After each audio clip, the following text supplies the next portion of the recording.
Hi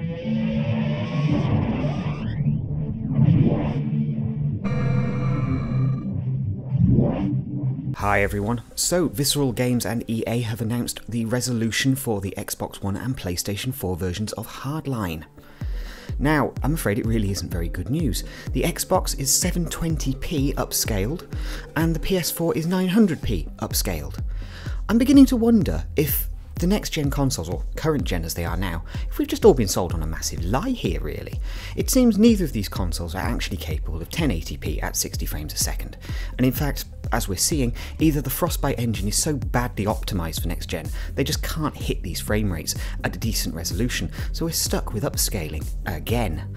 As a lot of people are noting on Twitter, and generally raging against Visceral in EA for this one, what the heck has gone wrong with Hardline and Battlefield in general, that they don't seem to be able to get the engine running at 60 frames a second at full resolution on either of these consoles? It's utterly bonkers. It's not like they haven't had massive numbers of delays for Battlefield Hardline, but there we go. What I personally think we're seeing is both of these consoles are massively bottlenecked. Effectively, the games companies can't make these consoles hit 1080p at 60 frames a second, even if they flipping wanted to, whilst maintaining gameplay obviously, and that next-gen feel.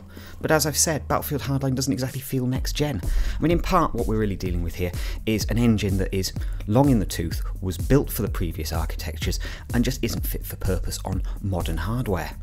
But it doesn't bode well really for what we're seeing industry-wide. It seems no developers can realistically hit that 1080p 60 frames per second sweet spot on these consoles. And we're over a year now into development, and it just strikes me that we're never going to see 1080p 60 on these consoles as standard. It really doesn't seem to be the case. Personally, I'm very disappointed in the next-gen consoles, both of them. They've both let us down quite badly actually on the hardware architecture in what can only be described as a rush to profit rather than a rush to produce a great games console. Both companies wanted to make profit back pretty much as soon as these consoles launched, and in doing so, they compromised their own architecture, meaning that the promises they made to games developers, they couldn't live up to, and still can't today. We'll see what DirectX 12 brings for Xbox One, as well as further optimisations for PS4, but bearing in mind we're dealing with very similar architecture here, I just can't see that within the next 3 years they're going to solve this problem of resolution gate.